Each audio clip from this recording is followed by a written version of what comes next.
بات کیا ہوا سنیں گے آگے، یہ تھک گئے۔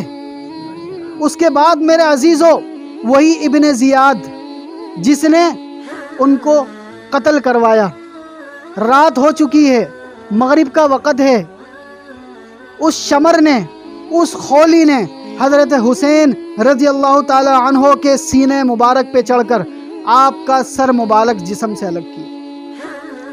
سر مبارک جسم سے الگ کرنے کے بعد ابن زیاد گورنر کے محل میں بھیجا۔ جب اس کے محل میں بھیجا، اب صرف سر ہے اور نیزے پر لگا ہوا ہے، جسم مبارک وہیں رہ گیا، سر یہاں پر آ گیا۔ اس جسم مبارک کو اللہ پاک نے مٹی کے ذریعے سے قبر بنا دی۔ اس کے بعد جب ان کا سر مبارک گورنر ہاؤس میں گیا تو ابن زیاد نے اپنی لاٹھی سے ان کے ہونٹوں کو یوں کرنا شروع کیا، ان کے ہونٹوں پر لگانا شروع کیا۔ تو اس وقت وہاں پر زید بن ارقم رضی اللہ تعالی عنہ جو کہ بوڑھے ہو چکے تھے، پرانے صحابی تھے، وہ وہاں موجود تھے۔ کہنے لگے، اے بدبخت، اس لاٹھی کو ان پیارے ہونٹوں سے ہٹا، ان ہونٹوں کو میں نے آپ علیہ الصلوۃ والسلام کے ہونٹوں سے لگتے دیکھا ہے، تو ان ہونٹوں کو ہٹا، ان ہونٹوں پر سے اس لاٹھی کو ہٹا، اس بے ادبی کو ہٹا۔ تو نے کیا ظلم کر دیا، اے ظالم، تو ایک دن دنیا سے چلے جائے گا، کیا دکھائے گا منہ آپ علیہ الصلوۃ والسلام کا جس کا تو نام لیوا ہے؟ کیا دکھائے گا منہ کہ اس کے نواسے کے ساتھ تو نے یہ حشر کیا؟ کون سی جنت میں جائے گا جس جنت کے یہ سردار ہیں، جس جنت کے یہ سردار ہیں، نوجوانوں کے سردار ہیں، ان کی جنت میں اب تو جائے گا کیسے؟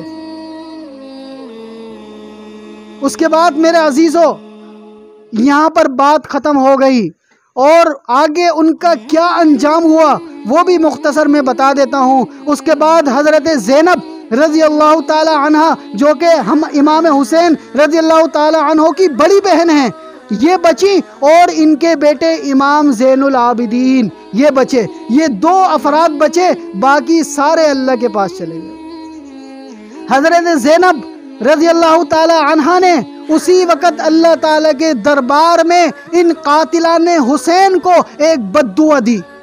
وہ بد دعا کیا تھی؟ وہ بد دعا یہ تھی کہ اے اللہ، انہوں نے میرے بھائی حسین جو کہ حافظ قرآن بھی ہے، جو کہ قرآن کے قاری بھی ہے، جو کہ مفسر بھی ہے، جو کہ محدث بھی ہے، جو کہ تمام علوم کے ماہر ہے، تو قیامت تک ان قاتلان حسین کو اسی طرح خون میں رنگتا رہی ہو، اسی طرح ان کو ذلیل کرتا رہی ہو، اور قیامت تک ان کی نسل میں سے کوئی حافظ قرآن نہ پیدا کری۔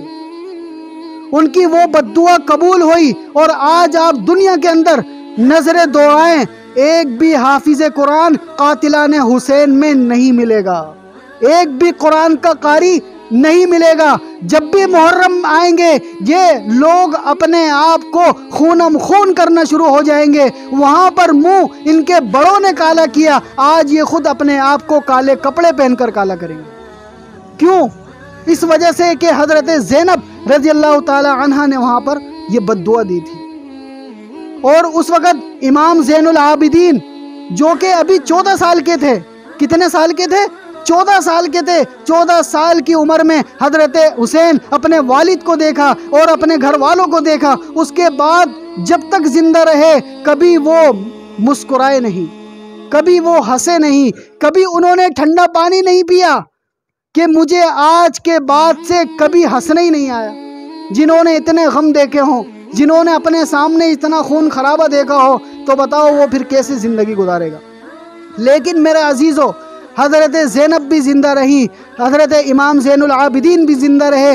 اگلا سال جب 10 محرم الحرام کا دن آیا، انہوں نے ماتم نہیں کیا، انہوں نے نوحہ نہیں کیا، انہوں نے اسی طرح یہ اپنے آپ کو نہیں پیٹا۔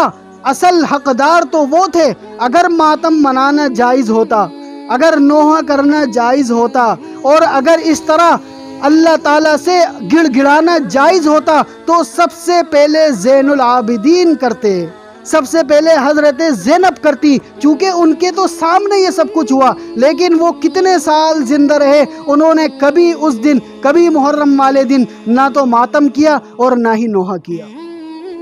تو پتہ چلا یہ ان کی سنت نہیں ہے۔ اسلام کے اندر 3 دن سے زیادہ سوگ نہیں ہے، 3 دن سے زیادہ سوگ نہیں ہے۔ اور شہید کا تو مرتبہ اتنا بلند ہے کہ آپ اللہ تعالیٰ خود ارشاد فرماتے ہیں کہ تم شہید کو مرا ہوا نہیں کہو، وہ تو زندہ ہے۔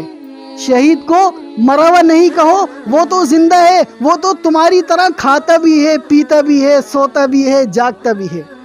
تو حضرت حسین رضی اللہ تعالی عنہ تو شہید ہیں، اور اعلیٰ بلند ترین شہید ہیں، اور اس دن شہید ہوئے کہ جس دن اللہ تعالیٰ نے دیگر نبیوں سے فرعون سے نجات دی۔ موسیٰ علیہ السلام کو فرعون سے نجات 10 محرم کو ملی، یونس علیہ السلام کو مچھلی سے نجات 10 محرم کو ملی، ابراہیم علیہ السلام کو آگ سے نجات 10 محرم کو ملی۔ تو یہ پہلے ہی 10 محرم اتنا عظیم دن ہے کہ جس دن روزہ رکھا جاتا ہے کہ اس دن حضرت حسین رضی اللہ تعالی عنہ کو اللہ تعالیٰ نے شہادت دے کر عظیم شہادت بنا دی۔ تو نوحہ کرنا، ماتم کرنا یہ اسلام میں نہیں ہے۔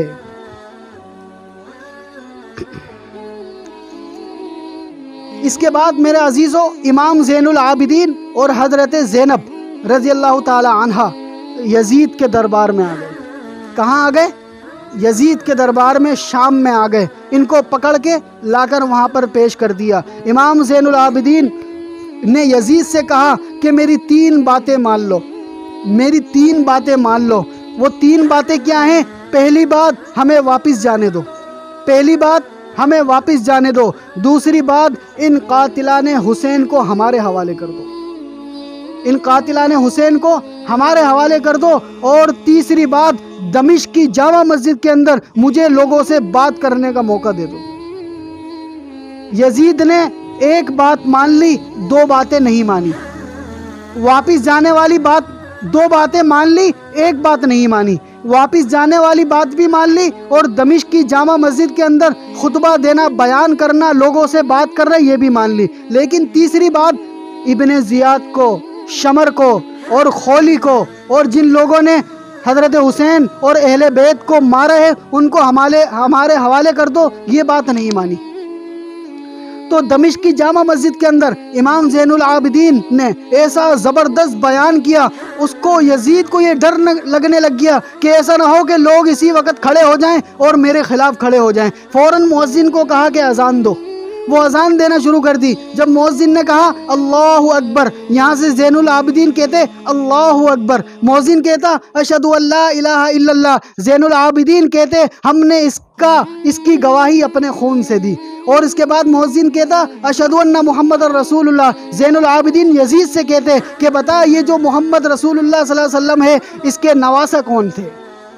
وہ وہاں خاموش ہو گیا۔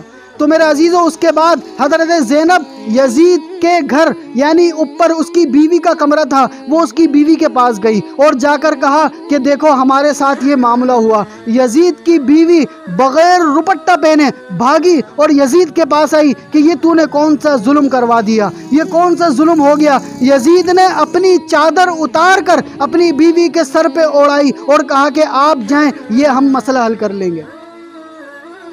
تو وہ منظر ایسا منظر تھا کہ جس وقت مسلمانوں کے اندر ایک غم کی فضا بن چکی تھی۔